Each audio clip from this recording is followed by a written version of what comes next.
Chase Rice. This is Chase's album here. Chase, this is your dad on the front of this? That's my pops, yeah. I've seen you post a lot of pictures of your dad over the last few years or so on Twitter. Yeah.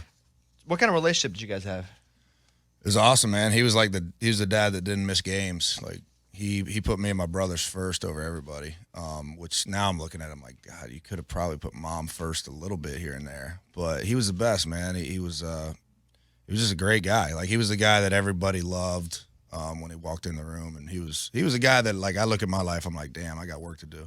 And as you get older, do you appreciate him more and more because now you kind of understand how hard some parts of life are and sacrifices in general? Yeah, I mean, I live pretty selfishly. And now I look at it, now I got a niece and two nephews, and I'm like, I get to at least see it from my brother's point of view of how much you have to give up if you want to be there for them. If you don't, then keep living that way. But if I ever have kids, which I do want kids one day, it's like, I'm going to have to change my life for sure. So you put him on the cover of this album. Your dad's not alive anymore, right? No, he died when I was 22. And so how did he die? Heart attack. So Kind of out of nowhere? Yeah, it was out of nowhere. He was fighting. He had some skin cancer stuff, but like I talked to him 7 days before he died, and he said, man, I'll be fighting this thing forever. But by the time I'm 70, 80 years old, which he would be in his 70s now, which is crazy to think about. But he said, by that time, I'll be ready to go, and I'll meet the grandkids and all that. And it's weird how life is like, none of that happened. 7 days later, he was gone. What would he say if he saw you put him on the front? That's what I'm getting to here. Your dad looks like a dude, you know? Like, he'll protect you, but he'll also, whatever it takes. What would he say if you were like, Daddy, I put you on the cover of my album? Well, he was the guy. I remember playing guitar at the house when I was like just starting in college, and he said he was just joking. He was talking about nobody's ever going to listen to you unless you start singing. So he made me play he just made me play like 3 or 4 songs and living to him and mom when I was like 22 years old, and I played if he was going to get me the guitar that I wanted. So I don't know what he would think about me going into music, to be honest, in the first place, but he encouraged that at least. So I think What do you want his face on your album, though, that everybody's going to see? I don't know about that. I asked my mom, I asked my brothers. He doesn't have a choice. Yeah. Well, it's super cool, man. Like, I love that this is becoming more important to you as you get older, because I think you respect it more, as at least I do. Like the things that my grandma used to do for me. My grandma adopted me for a long time, and it's like, dang, she sacrificed all. I didn't even appreciate it at the time. Yeah. And now that she's been gone, it's like, dang, I wish I would have known then what I know now about that. But he's on the cover, and you got to explain the name of the album, because it's got like 2 names, kind of. Yeah. What it's called? What? I Hate Cowboys and All Dogs Go to Hell. Okay, talk about them separately. I Hate Cowboys. Why? So that's a song they're both songs on the album. Right. It just, cowboys and dogs became the theme of this record for whatever reason. That picture was a big inspiration for the Cowboys part. And because he's wearing a cowboy hat, by the way, if you guys aren't watching this as well. Go ahead. I wouldn't even know if he'd say he'd consider himself a cowboy back in, he was in Wyoming back in the day. But that's a song. It's not about hating cowboys. It's mainly just about the cowboy walks in the bar, steals your girl. Right. It was Hardy's idea in the beginning. And he's actually singing backgrounds on it. And then All Dogs Go to Hell is very clearly. That's why I put my dad on the front with the cowboy, the dog on the back. That's I love dogs. I have a dog now. Who is this dog? It's a black, like, lab looking-ish thing? That's Jack. That's my pup. Still alive? Yeah, he's 2. He turns 2 next month. What's awesome about Jack? Well, he's my first dog, period. I've never had a dog, so this is the first experience him and I have had to go at it together. So that's a special thing, I think. I mean, I don't think a second dog will be the same. I'm telling you, I never told anybody I loved him ever. And the first thing that I actually had a relationship, I told my wife, because I didn't love anybody, but that dog, my first dog, Dusty, I had him for 13 years. That's the first thing I felt love and responsibility for. Mm-hmm. Do you feel that with this dog? I gotta take care of you, and I love you. Yeah, I got home last night, and I'm laying on the floor with him and holding him. I'm like, I don't do this. Yeah, exactly. That's right. Yeah, good for you. And I don't even think about it with him. Yeah. But, do you tell the dog you love him? Oh yeah. I this is nuts, and I just started doing it because I'm like, man, I want to do. This is a special thing for me. Every time I feed him, I'm like, I make him sit just to have control or whatever. You want to have dominance over him. And I grab him. I'm like, I love you, and the best dog I ever had. That's awesome. And that's growth. That's like growth. You're like, why I used to do that is because I was practicing for when I did finally meet somebody that I loved and I could tell them that. I was working with my dog. I don't think my dog knew because he's a dumb dog and it was awesome though, but he didn't know English, And so I would be like, hey, dude, I love you. And I was like, man, that feels weird. But dude, good for you, man. It's easy for me to say it to him. I don't know. Yeah, it's not easy for me to say that to other people or even hear it from people, which is weird because my dad said it all the time. I think losing him, it took away a big place in me to. It's not like I have hate in my heart, but you just lose that. I've had years now of not hearing it. Why all dogs go to hell? Well, I woke up with the title in my head, and I had no idea what that meant. I'm like, you can't say that. And then I said it to John Byron. We were writing that morning, and he was like, "What do you want that to be like?" Everybody knows the devil went down to Florida. And when he said that, I was like, "Oh yeah, it's like an oceanfront property in Arizona, George Strait type thing." So everything's just opposite. It's all a web of lies. So Chase Rice is here. The album is out now. Ray, give me a little bit of I Hate Cowboys. Cause they think that they're John Wayne walking through the door, turning every head, including yours. Pretty things never seen one before. It's got a thing for bad guys, yeah. They ask her to dance while you're at the bar. Starts talking about them Texas stars. Next thing you know, you got a broken heart. She's gone and that's why I hate cowboys. That's pretty good. You flipped it on us. Girl. Yeah. You're like, dang, I wish I was a cowboy. Same thing. And Ray, give me a little bit of All Dogs Go to Hell. And boots ain't made for cowboys, and Chevy don't make trucks, and fall ain't made for football, and dropping 8-point bucks. Lynchburg ain't shipping, and sipping a cold beer don't help. And I don't miss you, baby, and all dogs go to hell. Dang, dude, that's good. It's like a whole different sonically. It's like feels like a whole different you. It's completely. Oscar Charles produced it. I wrote all the songs on acoustic guitar. So, like, the process was opposite. It's what I've always wanted to do. I didn't know how to do it. And on top of that, like, I moved here, and we've talked about this a little bit. Like, being part of Cruise was a huge blessing, but it was also a big curse because I didn't know what I wanted to do. So I'm like, okay, I guess I'll do that. I didn't know what I didn't want to do. I'm just like, all right, I'll go with this. But the whole time I'm sitting there like, man, this is not, what am I doing? Like, this isn't me. And it just takes a while to figure it out, I think. I'm going to play Way Down Yonder. This is from the record. Set this song up, though, and again, it's another song on Chase's new record, which is I Hate Cowboys and All Dogs Go to Hell. But Way Down Yonder, one of the first tracks on 3 or 4, right? Mm-hmm. It's one of the first ones. Yeah. Tell me about this song, and then I'll play it. Yeah, this was one that they threw out the title, and I was like, hell no. Like, I don't know what, that just sounds cliche. So I wanted to be very clear with the guys when we were writing it. This cannot be the girl in the truck and the starry night and the dirt road and all that. And I'm from North Carolina, and I worked in NASCAR. So I was like, man, let's talk about moonshining. I love the history of moonshining. Like, Bootleg Birdie's the first African-American moonshiner in Montana, female. And so we put real bits of true stories in this song, and I'm just a big moonshining guy. So that's really what it's about. I feel, even in talking with you, I think we spent probably half an hour talking over at Jake's house, just you and I. It was awesome. I feel like in all of the seasons that I've been in this town and you've been in this town, I don't know, something about you just feels, what would be the word? It's different, but it feels just like you are healthier. Yeah. Like adjusted, nicer. Me too. I am the same way. I feel like I've been through the ringer in this town, and I used to be so guarded and like, let's go. Who wants some of this? I felt threatened and insecure, so let's go. I'll take on anybody. But I don't even have that anymore. Do you feel like you're feeling that a little bit? Like healthier? Yeah, 100%. I still go to those places where I'm like, I get pissed off for no reason, and I feel like people are against me, but I created that. I don't know why I did that. But I created that in my own head where I just felt like the whole town or world was against me.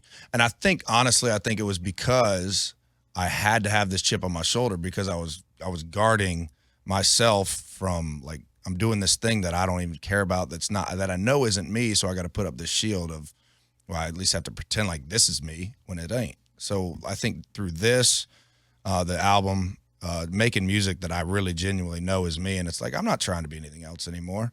So just be yourself now. And there's a lot of good people in this town. There's a lot of good people in the world. Like, and Jake's a big part of that too. Like he talked to me. He was like, he just wakes up every morning now. He's like, I got to be grateful. He's front lobe Jake now. Yeah. He's stopped drinking, and he's front lobe where we can't always stay front lobe. And he's a little wrong on the science of it, but still, I like it. He get front lobe Jake. I don't know the science. But, he wakes up with at least intention. Yeah. Because we all, if we have intention, we may not hit it right. Yeah. But more times than not, we will. Because same thing. I still get really insecure and angry and like feel like everybody wants to compete and hates me, and so I just am like ready to go all. But I got married. That helped a lot. Meaning, that's the dog. He's probably a big part of that too. Yeah. But man, I just think through writing these songs, I like Bench Seat's the song about the dog on the record, and it's I don't know. I cried my eyes out writing the song. And I was going to ask you what you felt like the most vulnerable song was, because the whole record feels a bit more vulnerable than anything you've ever done, which is great, and it feels weird to do, but it bonds you quickly, right? Because everybody else is going through crap too. What's the most vulnerable song where you're like, man, I love this song, but ooh, man, this feels different because I'm just putting it all out there. Yeah, it's Bench Seat, because that's a song about my buddy put a gun to his head and almost shot himself. And then he got his help, came to see me, and I'd been where he'd been before. And I wrote that song. I was bawling my eyes out the whole time, decided to get the dog, got the dog, did the video. I was scared to put it out. I knew I wanted to and I was gonna, but it was just that I don't know if I want people knowing this about me. Which is dumb, because your biggest fears, when they come true, it's like, man, that wasn't that bad. And that fear was just showing like, hey, I've been in some pretty dark places before, and Bench Seat was that song for me. We'll play a little bit of this just so people can kind of hear the context here.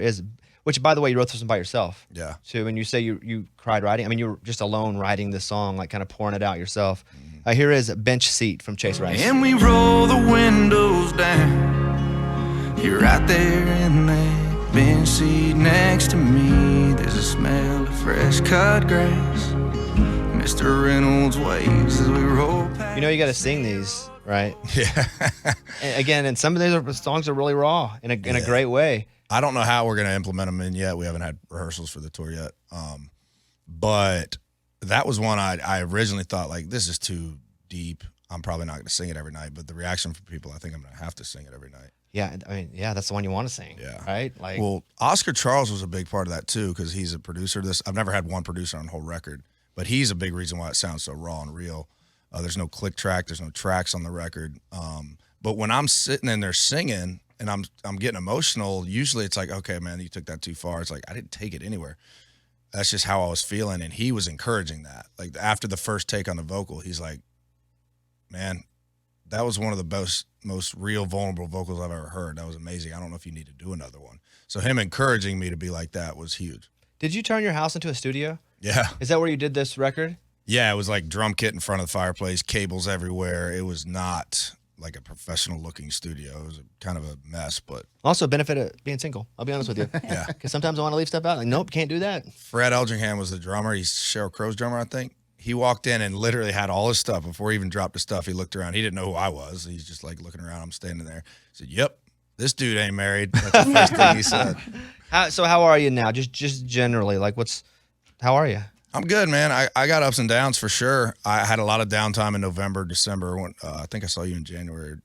But I don't know, man. Like I said, I'm still going through some stuff, whatever that is, where I go to just some dark, lonely places. I don't know why, but I'll get to the bottom of it. I'm just talking to people. Do what I do, because the same thing. I question everything about me. I go to therapists and help me. So we talked about that. Yeah. You know. Well, look, we're going to end with these 5 awkward questions that listeners sent us about you. So you basically just have to answer them even though they feel awkward. Deal? Yeah. Okay. That's a way to set that bit up, That's right? Great. They're actually called uncomfortable questions from listeners. Number 1, be honest. Has Chase Rice ever posted a fish he really didn't catch on Instagram? Nah. Never. You never even let me take it. No. Okay, I believe you. You promise you tell the truth. Okay. Hell no. Because if you lie here, the album's going to stop selling immediately. Why? Okay, Is that so, a thing, though? You of can't do course. He posts big fish? No, he posts fish and people lie. I love catching trout. Yeah. And you never post one that wasn't yours? Okay. Does Chase Rice really drink whiskey on stage, or is it apple juice sometimes? Apple juice. It's definitely not apple juice. Sometimes it's tequila. Sometimes it's water. Sometimes it's whiskey. Depends on the night. But lately, I've been drinking water before, and then I'll crack my first one while I'm on stage. What does that do for you? Is it just like a ritual, or It used to be a comfort thing. Now that's why I don't drink anymore before I go on, just because I want to prove that I can, and I don't want to rely on that. But I'll drink some while I'm on stage for sure. What kind of truck does Chase Rice drive? I got a Chevy 2500 because I have bison, so I have to haul them twice a year. Excuse me? I have bison. Excuse me? Yeah. I got buffalo. Yeah. Like a big buffalo. American But where do you buffalo. take them?